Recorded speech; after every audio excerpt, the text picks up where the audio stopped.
요한복음 4장 3절로 6절까지 말씀입니다. 교독하겠습니다. 유대를 떠나사 다시 갈릴리로 가실새 사마리아에 있는 수가라 하는 동네에 이르시니 야곱이 그 아들 요셉에게 준 땅이 가깝고 야곱의 우물이 있더라. 예수께서 길 가시다가 피곤하여 우물 곁에 그대로 앉으시니 때가 6시쯤 되었더라. 아멘. 옆에 분하고 인사합니다. 사랑하고 축복합니다. 사랑하고 축복합니다. 그래요. 한 남자와 여자가 만나게 되죠. 그리고 사랑 끝에 가정을 이루게 됩니다. 오늘은 우리가 하고 있는 시리즈를 좀 접어두고 가정을 통해서 하나님께서 이루실 그런 꿈에 대해서 같이 한번 나누어 보기를 소원합니다. 자, 연애를 할 때에는 남녀 간의 사랑이라는 감정에 충실하면 되지요. 나의 감정에 충실하게 되면 그 안에서 행복을 경험하게 되는 거예요. 하지만 결혼을 통해 가정을 이루었을 때 드디어 삶이라는 현실 속에 들어가게 되고 삶은 끊임없이 상대를 통해 나의 행복을 찾게 되어 있습니다. 이 가족이 되었기 때문에 배우자에 대해 지나치게 큰 기대를 가지며 출발한 결혼은 반드시 고통이라는 대가를 치르게 되죠. 그것으로 인하여 많은 가정이 어려운 지경에 놓이게 됩니다.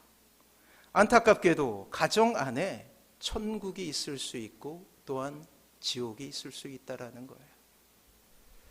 때문에 믿는 신자에게 결혼은 사람과 하지만 결혼 생활은 배우자를 의지해서, 더 정확히 이야기하자면 배우자에게서 행복을 얻는 것이 아니라 하나님을 의지하며 살아가는 것이라는 생각이 있어야 한다는 거예요. 상대방에서 행복의 이유를 찾는 것이 아니라 하나님께로부터 행복의 이유를 찾고 이를 통하여 가정생활을 이루어 가야 한다는 것입니다. 문제는 상대방에서 행복을 찾으려 할 때 우리는 불행해지기 쉽다라는 거예요. 그렇습니다. 여기에서 우리는 가정이 회복될 수 있는 단초를 발견하게 되지요. 오늘 우리는 사마리아 여인을 회복시키는 예수님을 통해서 한 사람의 회복이 이제 공동체, 즉 가정과 이 땅에 우리가 머물고 있는 여러 공동체가 어떻게 회복할 수 있느냐에 대해서 같이 한번 알아보려 합니다. 먼저 우리는 예수님의 사랑이 묻어있는 놀라운 주님의 음성을 먼저 볼 수 있게 되지요. 4절이에요. 우리 같이 한번 읽어봅니다. 시작. 사마리아를 통과하여야 하겠는지라. 우리가 한때 금요 기도회를 통하여서 이 요한복음을 강의한 적이 있어요. 이미 들으신 말씀이겠지만 한 번 더 들어보십시오. 이 짧은 말씀은 참으로 놀라운 사랑을 숨기고 있는 주님의 배려가 숨겨져 있는 말씀이에요. 성경은 비교적 많은 분량을 통해 오늘 사마리아에서 있었던 일들을 이야기하고 있어요. 왜냐하면 중요하기 때문이에요. 우선 오늘 말씀을 잘 이해하기 위해서 이 사마리아라는 동네가 어떤 동네인지 우리는 알 필요가 있습니다. 사마리아는 갈릴리와 예루살렘 중간쯤에 있었던 지역이에요. 옛날 북왕국의 수도였어요. 사마리아는 이스라엘의 민족적 비극이 고스란히 묻어있는 지역입니다. 북왕국 이스라엘이 멸망했을 때 많은 유대인들이 아수르로 유배당하게 되었어요. 포로로 끌려가게 됩니다. 아수르의 사르곤 왕은 이 사마리아 지역을 안정시키고 평화를 유지하기 위해서 아수르 본토에 있는 남자들을 이쪽으로 이주시키는 거예요. 그리고 통혼을 하게 돼요. 아시리아에 있는 남자와 사마리아에 있는 여자들 같이 이 혼혈 정책을 펴게 되는 거예요. 그리고 그들은 사마리아에 남겨져 있던 소수의 유대인들과 통혼하게 되었고 사마리아인으로 알려지게 된 이 혼혈 민족을 형성하게 된 것입니다. 왜냐하면 선민이라는 정체성을 가진 이스라엘에게 있어서 이 피가 섞이게 된 사마리아인들은 결코 용납할 수 있는 존재가 아니게 되는 민족적 비극 아래 놓이게 된 거예요.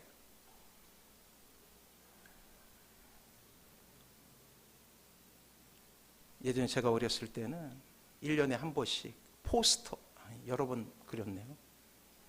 이제 봄에 한 번 그리고 겨울에 한 번 그리고, 겨울에는 불조심 포스터를 그리고, 이 봄에는 방공 포스터라는 것을 그렸어요. 그래서 이 방공 포스터를 항상 그릴 때는 어떻게 그렸냐면, 저 북쪽에 있는 사람들을 이 늑대로 그렸어요. 늑대로. 그럼 칭찬을 받았죠. 마치 그렇게 적개심을 가지고 살았던 것처럼 이스라엘에 살고 있었던 이스라엘 백성들이 이 사마리아인들을 볼 때는 마치 그렇게 여겼다라는 사실이에요. 이러한 혐오가 켜켜이 쌓여 이제 사마리아 전체는 이스라엘에게 있어서 마치 섬처럼 여겨지는 곳이 되어버립니다. 심지어 갈릴리에서 예루살렘으로, 반대로 예루살렘으로에서 갈릴리로 올라갈 때 반드시 이 사마리아 땅을 거쳐야 하는데, 이 사마리아 땅을 가지 않기 위해서 요단강은 이제 이 이스라엘에 있어서 동쪽 지역에 있는 곳이었고, 그리고 이 요단강 지역으로 돌아가거나 혹은 해변가로 갔어요. 이 해변가는 어디냐면 오늘날로 말하면 지중해 유역이에요. 그래서 이렇게 돌아가기 위해서는 많은 날들을 허비해야 했음에도 불구하고 그들은 더럽혀진 땅 사마리아를 통과하지 않기 위해서 그렇게 수고로운 일들을 일부러 행했다라는 사실이에요. 그만큼 이 사마리아 땅은 저주받은 땅이었고, 사마리아 땅은 사람들에 의해서 업신여김 당하는 그러한 곳이었다라는 거예요. 때문에 오늘 예수님의 말씀, 사마리아를 통과하여야 하겠는지라라는 말씀은 이스라엘 사람들의 입장에서 볼 땐 굉장한 파격이었다라는 사실. 이 단순한 구절 안에 그러한 주님의 놀라운 사랑이 있었음을 우리는 깨닫게 된다라는 거예요. 또한 이것을 빌미로 공격을 받을 수도 있었던 일이었겠죠. 가장 놀랐던 것은 누구일까요? 그래요, 이 말을 들은 제자들이었을 거예요. 또한 어떤 제자들은 이야기하겠죠. 주님, 그곳으로는 가면 안 됩니다 라고 말이에요. 하지만 주님의 마음은 단호했어요. 절망의 땅이었고 차별의 땅이라 부를 수밖에 없는 바로 그곳을 주님은 단 한 가지 목적, 단 한 명의 사람을 만나기 위해서 그 땅으로 들어가시게 됩니다. 바로 한 여인을 만나 그 여인의 인생을 회복시켜 그 지역을 부흥시키고자 하는 주님의 의도와 목적이 있었던 거예요. 이렇게 사마리아를 통과하는 여정은 고된 일이었죠. 예수님은 유다에서 사마리아 수가까지 아마도 이틀 정도를 거의 쉬지 않고 걸어가신 것으로 보여요. 그리고 제자들이 양식을 구하러 간 사이에 그 역사적인 만남이 이루어지게 됩니다. 자, 7절이에요. 주보했습니다. 같이 한번 읽어봅니다. 시작. 사마리아 여자 한 사람이 물을 기르러 왔음에 예수께서 물을 좀 달라 하시니, 평범한 이야기인 것 같습니다. 그런데 오늘 본문을 잘 분석해 보면 참으로 놀라운 주님의 사랑이 이 안에도 숨겨져 있어요. 이때는 하루 중 가장 온도가 높았던 정오 때였어요. 6시라고 표현하는데 거기다가 2를 곱하면 우리의 시간이라고 생각하시면 돼요. 6시에 2를 곱하면 12시. 당시 여인들은 물을 기르기 위해서 새벽에 오거나 오후 늦게 기온이 선선해지는 무렵에 물을 기르러 왔어요. 왜냐하면 사막 기후였기 때문이에요. 그리고 그 우물가는 말 그대로 그 동네 모든 여인들이 모여서 안부를 묻고 정보를 교환하는 사랑방의 역할을 했던 곳이었습니다. 그런데 한 여인이 정오 아무도 없는 시간에 그 뙤약볕 가운데 찾아오게 된 거예요. 그 이유는 조금 이따 밝혀지게 되죠. 주님은 이 여인에게 말을 걸고 계십니다. 이 낯선 환경에, 이 낯선 장면은 이 여인에게 참으로 큰 궁금증을 유발하게 돼요. 사마리아인들을 꺼리는 당시의 전통을 하면 예수님께서 말을 거시는 것조차 참으로 이례적이고 율법으로 따지면은 있을 수 없는 일이었기 때문이에요. 그래요. 우리가 깨닫게 되지만 자꾸 주님께서는 선을 넘고 계시잖아요. 자, 9절 말씀 한번 볼까요? 같이 한번 읽어봅니다. 시작. 사마리아 여자가 이르되 당신은 유대인으로서 어찌하여 사마리아 여자인 나에게 물을 달라 하나이까 하니 이는 유대인이 사마리아인과 상종하지 아니함이로라. 가장 놀랐던 것은 그 여인이었죠. 예수님께서 물을 달라고 하십니다. 9절 말씀을 통해 주님은 사마리아 여인을 회복하기 위해서 지금까지도 이 경계의 선을 넘으셨고 또한 시간의 선을 넘으셨던 그 주님께서 다시금 세 가지 장벽을 넘고 계심을 우리는 보게 되죠. 첫 번째는 그 낯선 사람이 유대인이었다라는 사실입니다. 두 번째는 유대인이었던 그가 공공장소에서 낯선 여인에게 다가갔다라는 것. 남녀차별이 심각했던 그 시대에 남자가 여자를 향하여서 말을 건다는 것은 있을 수 없었던 일이었기 때문이에요. 상종하지 않는다라는 말은 원어적으로 하면 물건을 공유하지 않는다라는 뜻인데, 세 번째는 물을 달라는 것으로 예수님께서는 스스로 유대 정결례, 즉 율법을 범하시면서까지 그 여인에게 다가가고 있다라는 사실이에요. 그렇습니다. 유대 정결례에 의하면 부정한 사람이 만진 물건이나 사물은 모두가 부정한 것으로 취급받았기 때문이에요. 오랜 세월 동안 사마리아라는 이 땅 전체는 이렇게 부정하게 취급받았던 동네였어요. 도시였죠. 이러한 전통을 깨고 예수님은 영적인 의미에서 사마리아 깊숙이 들어가고 계신다라는 사실이에요. 사랑하는 성도 여러분, 이렇게 주님과 사마리아 여인은 만나게 된 거예요. 그저 우연히 만난 것이 아니라 아주 의도적이었고 많은 전통을 무시하면서까지 목숨의 위협을 받으면서까지 주님께서 돌파하며 그곳으로 들어가신 거예요. 그리고 그 여인을 만나게 됩니다. 이 여인은 혐오받았던 혼혈 민족의 일원이었고 또한 사마리아 사람에게조차 죄인이라 손가락질 받는 여인이었음을 우리는 추정할 수 있게 되죠. 그래요. 새벽에 물을 기르러 혹은 저녁에 물을 기르러 간 것이 아니라 정오에 물을 기르러 갔다라는 것은 무엇인가 공동체 안에서 소외당하고 따돌림을 당하고 있었던 여인임을 우리는 추정할 수 있게 된다라는 거예요.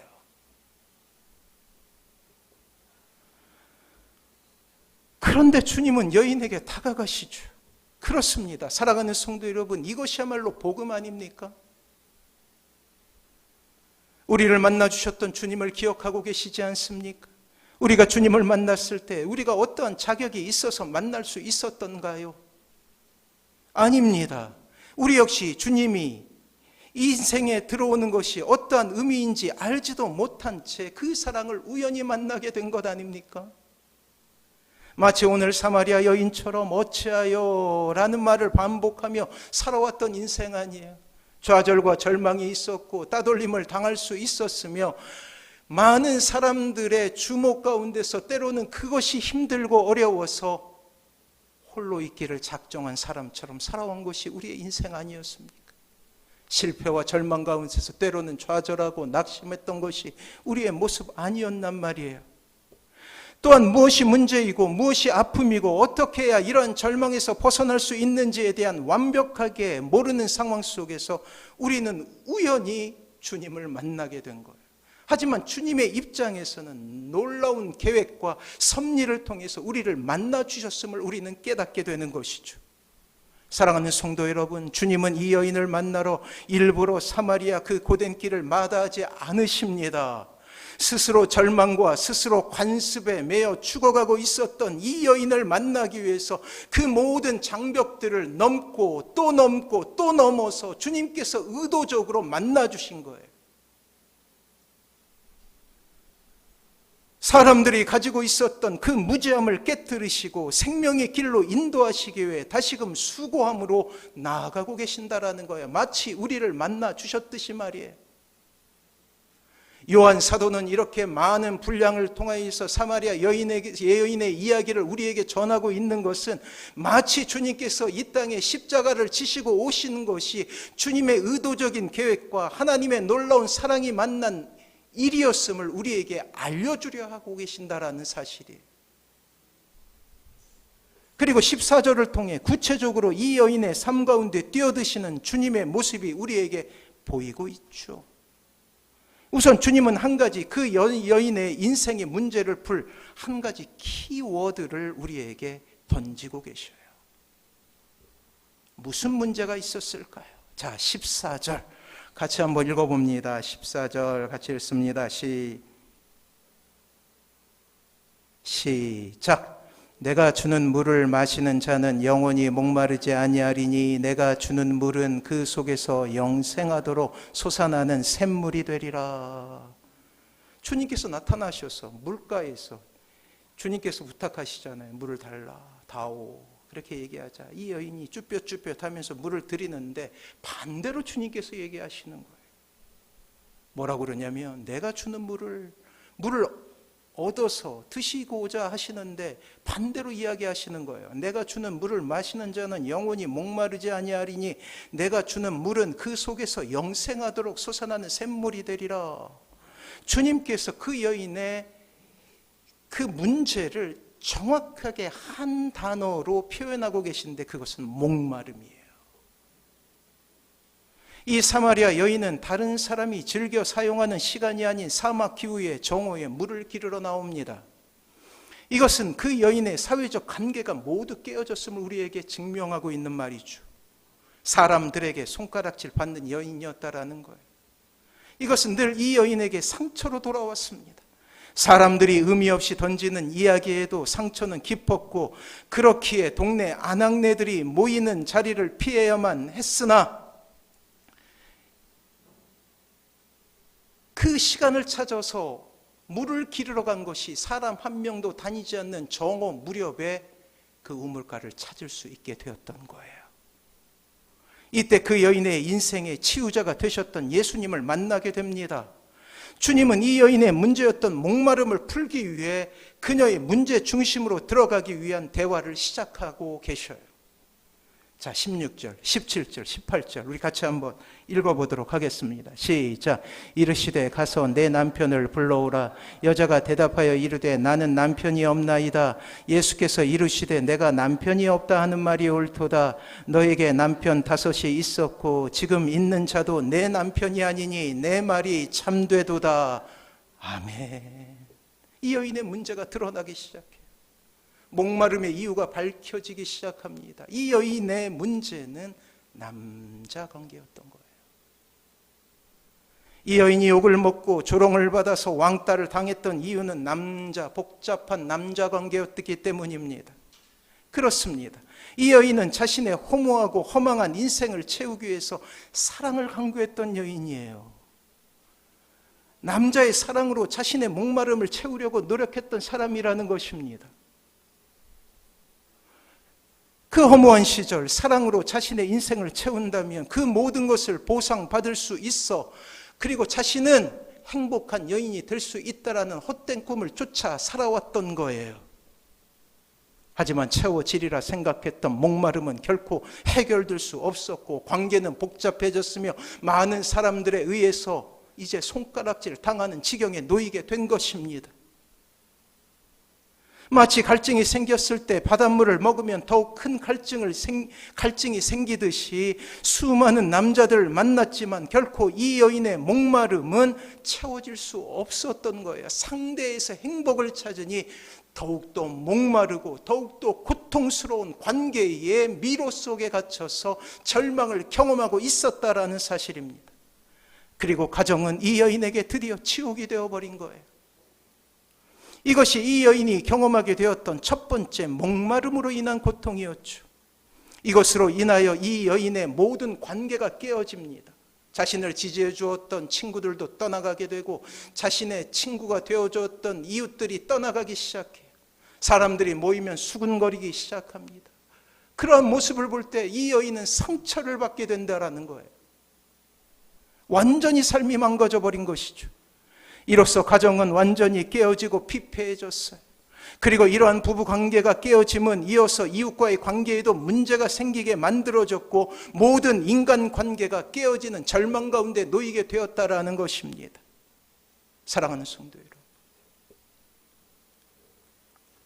오늘 이 사마리아 여인은 이 땅을 살아가는 인간의 고독에 대한 문제를 이야기하고 있는 거예요. 우리 모두는 군중 속에 홀로임을 경험하는 사람 아닙니까? 자, 이 여인이 어떻게 해야 이 모든 문제로부터 벗어날 수 있을까? 첫 번째 남자에서 행복을 못 찾으니 두 번째 남자를 만났어요. 두 번째 남자를 만났으나 행복을 못 채우니 세 번째 남자를 만나게 되었고 이제 다섯 번째 남자를 만났으나 주님 말씀에 그 남자를 통해서도 행복을 경험하지 못하고 있었다라는 사실이에요. 그런데 문제는 더욱더 악화되고 있습니다. 이 첫 번째 목마름이 또 두 번째 목마름으로 이어지고 있다라는 사실이에요. 그렇습니다. 이 여인은 갑자기 대화의 주제를 바꾸고 있어요. 자, 20절 같이 한번 읽어볼까요? 20절 시작. 우리 조상들은 이 산에서 예배하였는데 당신들의 말은 예배할 곳이 예루살렘에 있다 하더이다.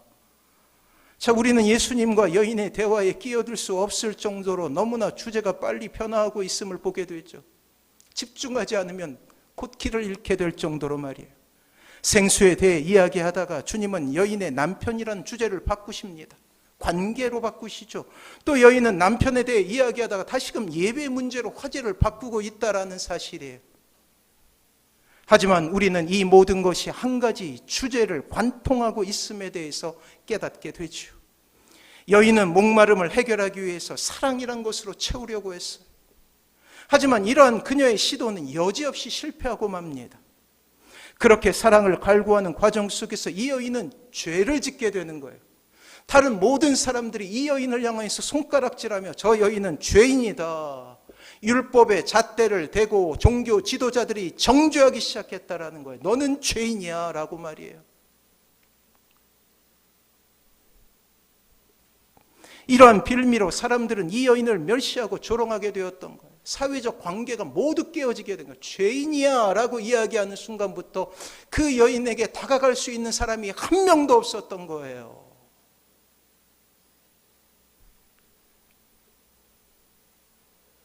문제는 이 죄악의 문제를 이 여인이 스스로 해결할 수 없다라는 데 있다라는 거예요. 왜냐하면 이 여인은 자신이 드리고 있는 예배에 확신이 없었기 때문입니다. 죄의 문제를 해결하기 위해서는 종교적으로 풀 수밖에 없었어요. 그러나 이 여인이 이 죄의 문제를 해결할 수 있는 방법은 사마리아에는 없었기 때문이에요. 자, 이 당시 사마리아는 예루살렘, 거룩한 도성 예루살렘의 예배에 참여하지 못했죠. 이스라엘 백성들은 1년에 3번씩 절기마다 제물을 끌고 가서 예루살렘 예배에 동참함으로 말미암아서 그곳에서 죄의 사함을 경험하게 되었어요.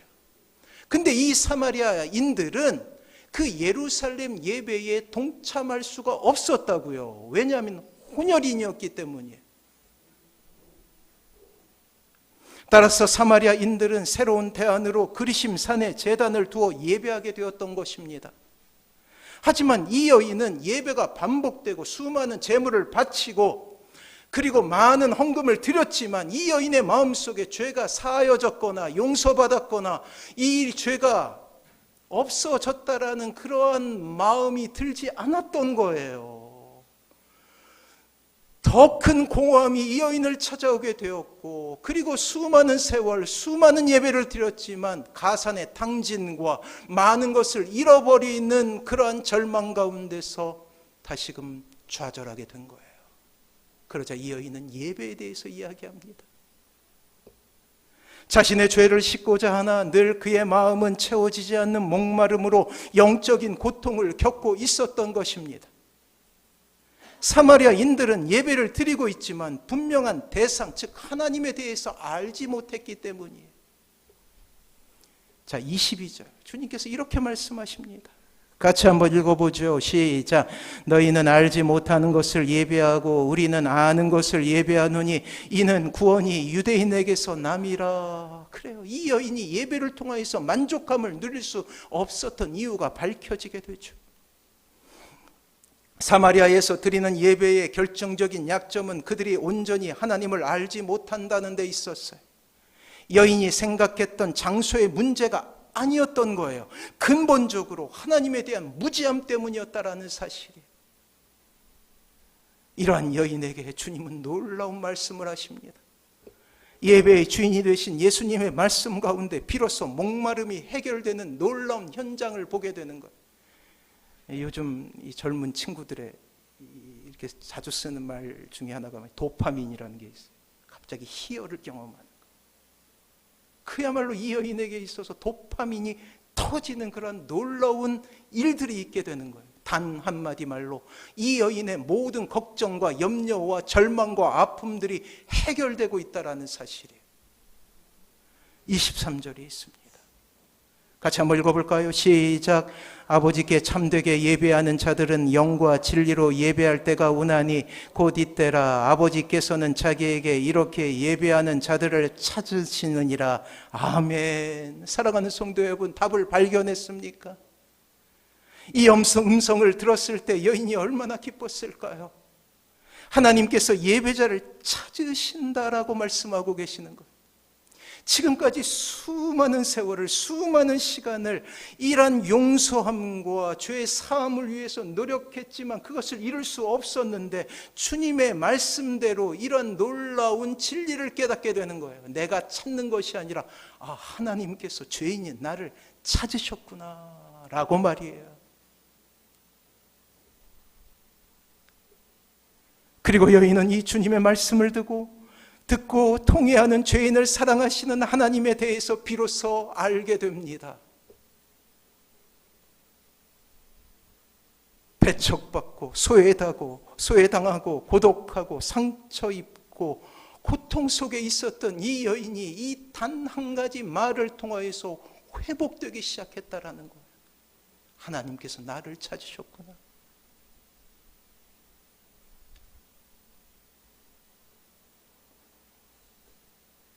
그리고 24절 주님께서는 이 여인을 예배로 초대하고 계시죠. 24절 우리 다시 한번 읽어보도록 하겠습니다. 24절 같이 읽습니다. 시작. 하나님은 영이시니 예배하는 자가 영과 진리로 예배할지니라.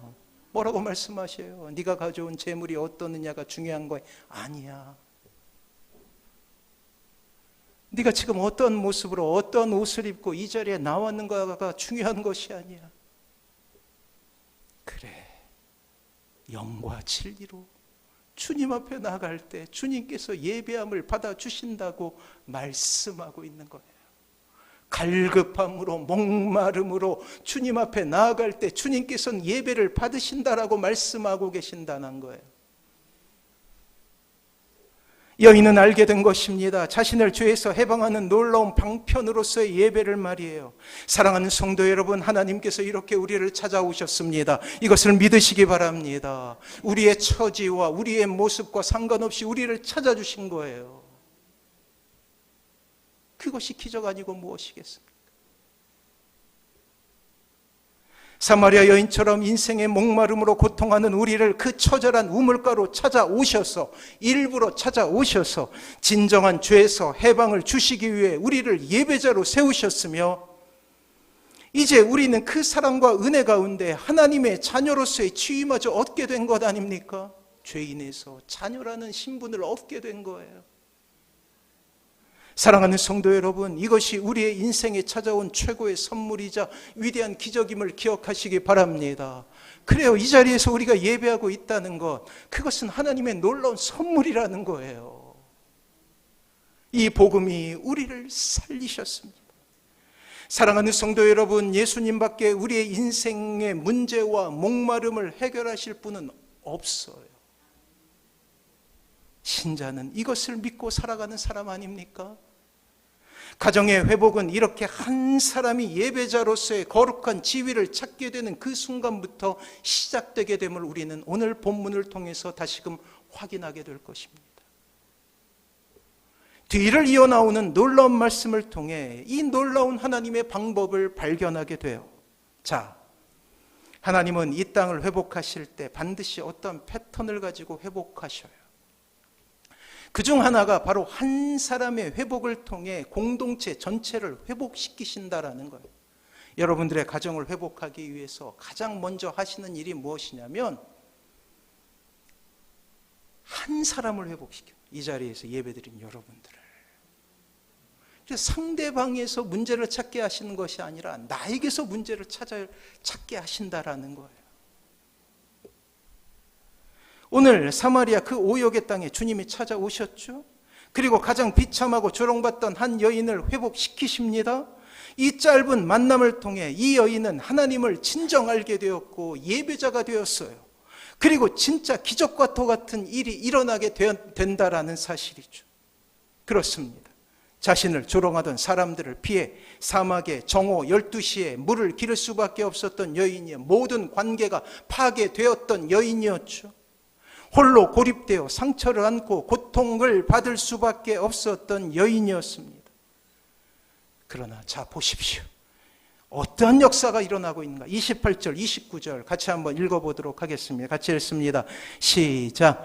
여자가 물동이를 버려두고 동네로 들어가서 사람들에게 이르되 행한 모든 일을 내가 말한 사람을 와서 보라. 이는 그리스도가 아니냐 하니. 사랑하는 성도 여러분, 사마리아 여인은 자신에게 상처를 주고 절망을 주고 정죄를 했던 그 사람들을 만나기 위해서 동네 시장 어귀로 뛰쳐나가게 된다라는 거예요. 그들의 조롱은 더 이상 문제가 되지 않아요. 자신이 회복되니 그 사람들은 상처를 주는 사람들이 아니라 이제 전도의 대상이 되어버린 거예요. 마을 저자, 마을 시장, 가장 사람들이 붐비는 그곳에 다다라 그녀는 소리치기 시작해요. 내가 예수님을 만나게 되었습니다. 와서 보십시오. 라고 말이에요. 여기 그리스도가 있습니다. 여기 그리스도가 있습니다. 그렇게 자신의 그 놀라운 회복을 사람들에게 전하고 있다라는 사실이에요. 사랑하는 성도 여러분, 거룩한 상상력을 동원해 보십시오. 마을 저자에 나가 소리쳤던 이 여인의 가정이 어떻게 되었을까요? 그렇습니다. 한 남자에 의해 좌우되었던 이 여인의 행복은 이제 그 어떤 누구도 무너뜨릴 수 없는 철옹성과 같은 그러한 행복이 되었음을 우리는 깨닫게 될 거예요. 손가락질하고 무시하고 그리고 정죄했던 많은 사람의 외침은 더 이상 중요한 것이 아닙니다. 하나님이 나를 찾으셨고 주님께서 나를 사랑하신다는 그 이유 하나만으로도 행복할 수 있는 여인이 되었다라는 사실이에요. 이 세상 그 어떤 것에서 좌우되는 행복이 아니에요. 남편이 아무리 혹독한 짓을 저질러도 더 이상 자신의 행복을 무너뜨릴 수 없음을 깨닫게 된 거예요.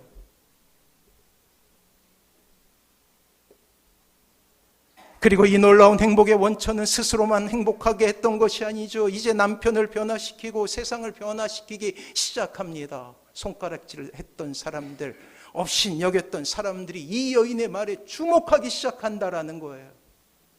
영향력을 얻게 되지요.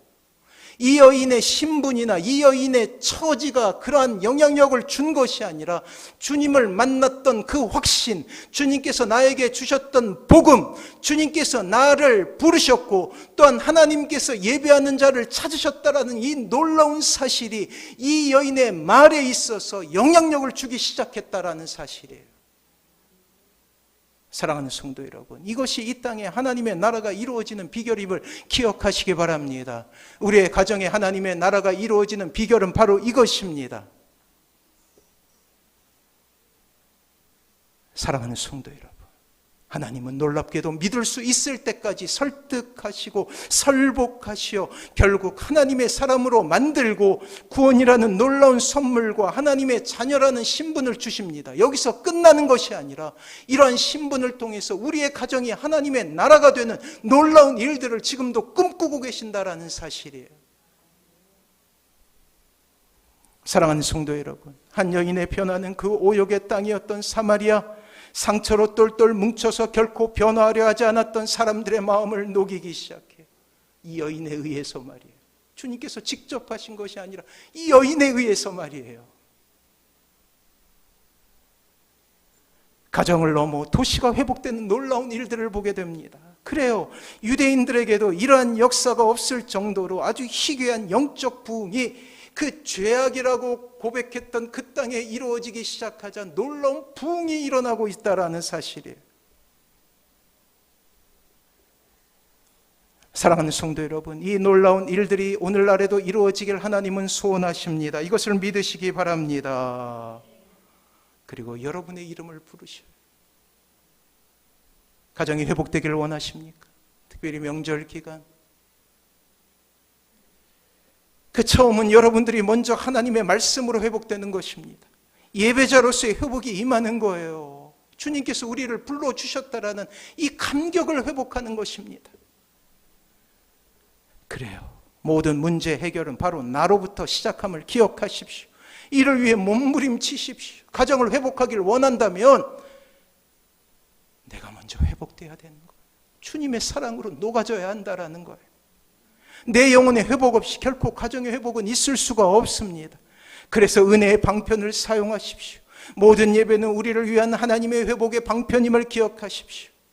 말씀을 가까이 하십시오. 하나님의 말씀을 배우는 것에 최선을 다하십시오. 기도는 회복을 원하는 신자에게 최고의 방편이 될 것입니다. 이렇게 주님은 우리가 다시금 주님을 회복하기 위한 여러 가지 방편을 통하여서, 방법을 통하여서 다시금 일어나라 말씀하고 계시는 거예요.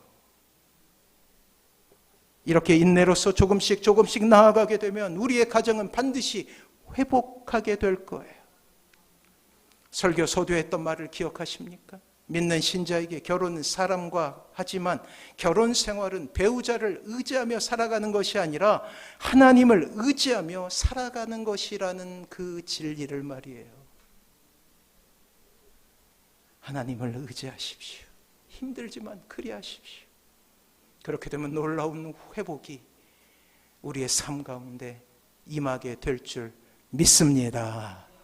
이런 놀라운 은혜를 가지고 주님 앞에 나아가시는 사랑하는 모든 성도님들 되시길 주님의 이름으로 축원합니다. 그날을 꿈꾸며 우리 같이 한번 찬양해 볼까요? 꽃들도 우리 같이 찬양합니다.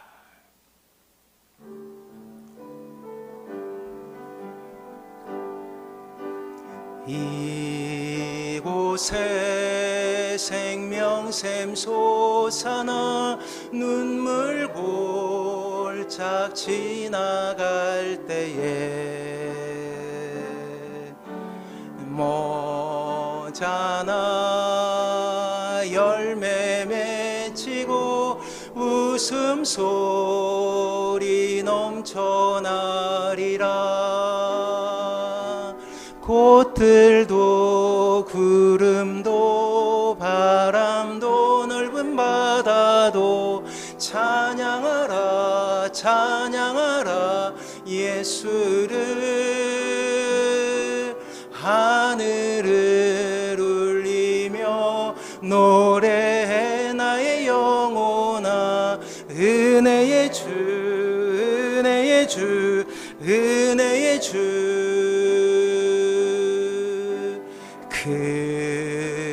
그날에 하늘이 열리고 모든 이가 보게 되리라. 마침내 꽃들이 피고 영광의 주가 오시리라. 꽃들도 구름도 바람도 넓은 바다도 찬양하라 찬양하라 예수. 예수를 하늘을 울리며 노래해 나의 영혼아 은혜의 주 은혜의 주 은혜의 주. 사랑하는 성도, 이 시간 같이 기도할 때 주신 말씀 기억하며 기도합니다. 하나님, 이 명절 기간 우리의 가정들이 회복되길 원합니다. 하나님의 사랑으로 다시금 아버지 하나님 서게 하여 주시옵소서. 하나님의 나라가 될 수 있도록 도와주시옵소서. 믿지 않는 형제 자매들이 주님 앞에 돌아오게 하시고 사랑하는 자녀들이 주님을 믿는 놀라운 역사들이 일어날 수 있게 해달라고 이 간절한 소원을 담아서 주여 한번 부르고 같이 기도합니다. 주여.